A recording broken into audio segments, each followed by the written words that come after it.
नमस्कार, स्वागत है आपका कंपटीशन स्टडी के ई लर्निंग प्लेटफॉर्म पर। और मैं आपका दोस्त यादराम आपके लिए लेकर आया हूं राजस्थान का भूगोल।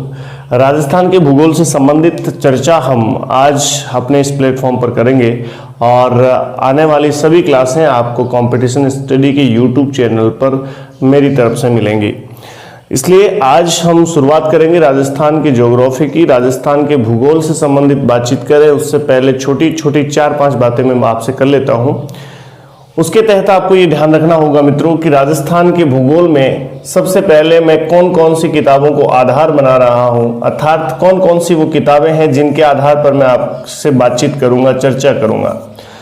अर्थात बहुत सारी बार ऐसे प्रश्न भी आ जाते हैं परीक्षाओं में, बहुत सारे एग्जाम्स में ऐसे प्रश्न आ जाते हैं जिन पर बाद में वो कोर्ट में जाते हैं। ऐसी स्थिति से बचने के लिए हम ऐसी किताबों को रेफरेंस में लाएं, ऐसी किताबों को प्रायोरिटी दें जिन किताबों पर सरकार की मोहर लगी हुई है। अर्थात ऐसी किताबें जो सरकार द्वारा प्रमाणित की हैं, उन किताबों के आधार पर अगर हम प्रश्नों पर चर्चा करेंगे तो हम सटीक उत्तर तक पहुंचने में हमें मदद मिलेगी।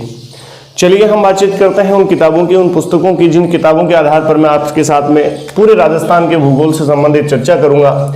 सबसे पहले राजस्थान का भूगोल किताब का नाम है और दोस्तों लेखक का नाम है डॉक्टर हरिमोहन सक्सेना। हरिमोहन सक्सेना। दूसरा नाम है doctor L.R. Bhalla.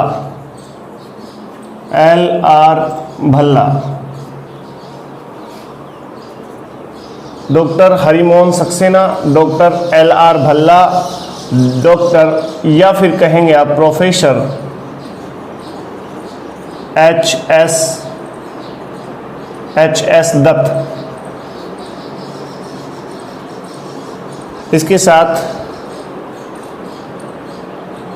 NCERT Rajasthan के पाठ्यक्रम में सम्मिलित सभी सरकारी पुस्तकें, और इसके साथ साथ राजस्थान का रोड मानचित्र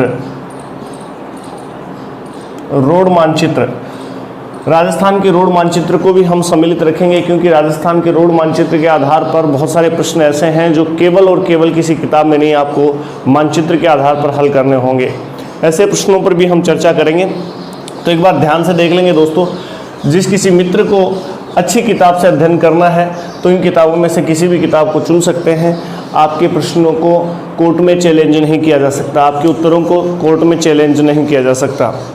पहली बात, ये बड़ी बातों में से एक है दोस्तों। कई बार हम करते हैं, पढ़ते हैं, मेहनत करते हैं और उसके बाद भी हमारे प्रश्नों को कोर्ट में ले जाया जाता है। इससे बचने के लिए हमने इन किताबों का बहुत अच्छे तरीके से एनालिसिस किया है। अब चलते हैं हम राजस्थान के पहले पार्ट की ओर। और राजस्थान का पहला पार्ट आप जानते हैं राजस्थान का सामान्य परिचय है। राजस्थान का सामान्य परिचय बहुत सारी किताबों में इसका नाम, इस चैप्टर का नाम दिया होता है राजस्थान की अवस्थिति और विस्तार। तो राजस्थान की अवस्थिति और विस्तार की बात करें तो सबसे पहले हम अवस्थिति की बातचीत करते हैं। अवस्थिति 2 प्रकार की होती है प्यारे दोस्तों। 2 प्रकार की अवस्थिति से मतलब मेरा ये है कि एक सापेक्ष स्थिति और एक निरपेक्ष स्थिति। इसमें 2 बातें होती हैं। अवस्थिति की बात करें, अवस्थिति 2 प्रकार की होती है। एक होती है दोस्तों सापेक्ष और एक होती है निरपेक्ष। अच्छा, सापेक्ष और निरपेक्ष क्या होता है, इस पर भी हम चर्चा करने वाले हैं। सापेक्ष स्थिति के अंतर्गत दोस्तों होते हैं किसी क्षेत्र विशेष की दिशा किस दिशा में स्थित है, वो किस दिशा में, पूरे ग्लोब में उसकी दिशा क्या है और उसकी दूरी कितनी है।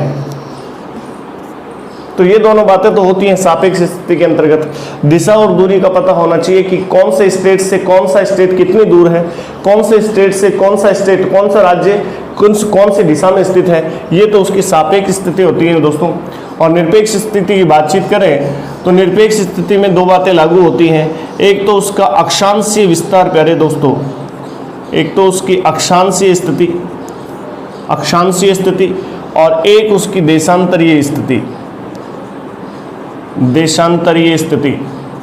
तो ये दोनों बातें निरपेक्ष स्थिति के अंतर्गत आती हैं या निरपेक्ष अवस्थिति के अंतर्गत आती हैं? कई बार सीधा प्रश्न आता है कि राजस्थान की निरपेक्ष स्थिति के बारे में बताइए। तो बहुत सारे बच्चे जो इन बातों पर गौर नहीं करते हैं कि सापेक्ष क्या होता है और निरपेक्ष क्या होता है, उनको प्रश्नों को समझने में दिक्कत होती है। तो मैं क्लियर कर देना चाहता हूं पहले ही कि सापेक्ष स्थिति दिशा और दूरी कौन सी दिशा में है और कितनी दूर स्थित है। निरपेक्ष स्थिति वो कितने कितने अक्षांशों के मध्य स्थित है, वो कितने कितने देशांतरों के बीच में अवस्थित है, ये बात है। चलिए, ये बात क्लियर होने के बाद हम चलेंगे कि राजस्थान के नामों को लेकर के भी बहुत सारे प्रश्न पूछे गए हैं कि राजस्थान के ये वर्तमान जो स्थिति है ये हमारे सामने कब से है और इससे पहले राजस्थान को किन किन नामों से पुकारा जाता था। तो राजस्थान के नामों को लेकर के सबसे पहला जो पॉइंट आता है प्यारे दोस्तों, वो है महर्षि वाल्मीकि द्वारा लिया गया नाम। वाल्मीकि ने एक बड़ा ग्रंथ लिखा था जिसे आदि ग्रंथ भी कहा जाता है, रामायण। और रामायण में महर्षि वाल्मीकि ने ये जो वर्तमान अपन राजस्थान कहते हैं जिस स्थिति, जिस भूगोल को या जिस भूभाग को, उसे वाल्मीकि ने मरुकांतर कहा था। मरुकांतर, ध्यान दें दोस्तों, इसमें भी मरु शब्द दिया हुआ है। इसका मतलब ये हुआ कि बहुत सारे वर्षों पहले भी महर्षि वाल्मीकि को ये ज्ञान था कि यहाँ की जो स्थिति है, यहाँ की भौगोलिक स्थिति है वो किस प्रकार की रही होगी, इसलिए उन्होंने इस भूभाग के लिए मरुकांतर शब्द का प्रयोग किया। तो सबसे पहला नाम यही आता है कि राजस्थान को मरुकांतर किसने कहा था? महर्षि वाल्मीकि ने। क्लियर, आगे बढ़ते हैं।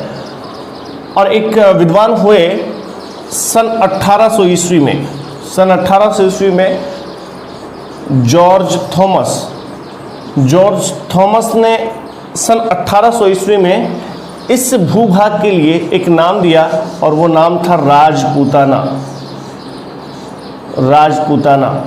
तो ये भी बड़ी इंपॉर्टेंट बात है कि 1800 ईस्वी में किस विद्वान ने, किस जानकार ने, किस भूगोलवेता ने इस भूभाग के लिए राजपूताना शब्द का प्रयोग किया। उसका सीधा उत्तर और सटीक उत्तर है जॉर्ज थॉमस ने। क्लियर है, अगली बात पर चलते हैं। सन 1829 ईस्वी में आप सभी जानते हैं, जो राजस्थान में घोड़े वाले बाबा के नाम से प्रसिद्ध हैं, कर्नल जेम्स टोड ने इस भाग के लिए इसे राजस्थान और रायथन दो नामों से संबोधित किया। राजस्थान और रायथन दो नामों से संबोधित किया, आप देख सकते हैं। ये बहुत इंपॉर्टेंट बातें हैं। इनके बाद में भी बहुत सारे विद्वान हुए, बहुत सारे भूगोलवेता हुए जिन्होंने राजस्थान के बारे में अलग अलग नाम सुझाए, लेकिन सबसे महत्वपूर्ण नाम जो है वो यही है, जिनमें सबसे पहला मरुकांतर है, दूसरा राजपूताना है और तीसरा राजस्थान है। राजस्थान कर्नल जेम्स टोड ने सन 1829 ईस्वी, राजपूताना 1800 ईस्वी में नाम सुझाने वाले थे डॉक्टर जॉर्ज थॉमस। और उससे पहले, सबसे पहले जो नाम दिया था वो दिया था महर्षि वाल्मीकि ने, मरुकांतर कहा था। क्लियर। इसके बाद में जो वर्तमान नाम हमारे सामने है राजस्थान, ये कब की बातें हैं? तो दोस्तों 26 नवंबर 1949 ईस्वी को जब राजस्थान का एकीकरण संपन्न हुआ, तो इस नाम को, कौन से नाम को प्यारे दोस्तों? राजस्थान नाम को सर्वसम्मति से मान लिया गया, अर्थात इसे संवैधानिक नाम घोषित कर दिया गया। अब राजस्थान का नाम राजस्थान ही लिया जाता है। संविधान के हिसाब से भी ये जो भूभाग है इसको राजस्थान कहा जाता है और इस पर सरकारी मोहर लग चुकी है, संविधान की मोहर लग चुकी है कि इस भूभाग का नाम है वो क्या रहेगा? राजस्थान रहेगा। तो क्लियर, ये चौथी बात है आपके सामने कि कौन सी तारीख थी वो जब राजस्थान के नाम को संवैधानिक दर्जा मिला या राजस्थान को संविधान की ओर से मान्यता मिली। आप कहेंगे 26 नवंबर 1949 को जब राजस्थान का एकीकरण हो रहा था, उसके दौरान ही राजस्थान का नाम राजस्थान घोषित कर दिया गया। क्लियर। राजस्थान का जो एकीकरण है वो संपन्न हुआ नहीं था, उस दौरान चल रहा था संपन्न। ये आपका एकीकरण की बात है, 7 चरणों में राजस्थान का एकीकरण संपन्न हुआ था। क्लियर प्यारे दोस्तों, तो आगे बढ़े चलिए। देखिए छोटे प्रश्न और बड़े प्रश्न कैसे भी प्रश्न हो, आज हम ये नहीं कह सकते, आज के एग्जामिनर्स का नजरिया है वो बदल चुका है। आज हम ये नहीं कह सकते कि कौन सा प्रश्न किस लेवल का है, तो ये हम नहीं कह सकते हैं कि ये प्रश्न इस एग्जाम का लेवल का नहीं था, ये नहीं आना चाहिए था, ये प्रश्न कैसे आया। तो हम देखेंगे कि छोटे छोटे जो क्लासेज हैं, छठी कक्षा से लेकर के 8वीं कक्षा 12वीं कक्षा तक की जो किताबें हैं एनसीईआरटी की, उन किताबों में ये जो सारे प्रश्न की मैं चर्चा कर रहा हूँ आपके सामने, ये सारे प्रश्न आपको मिल जाएंगे।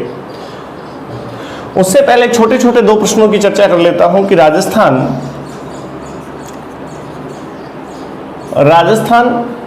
का क्षेत्रफल कितना है।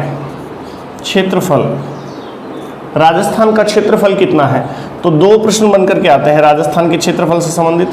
3,42,239.74 वर्ग किलोमीटर।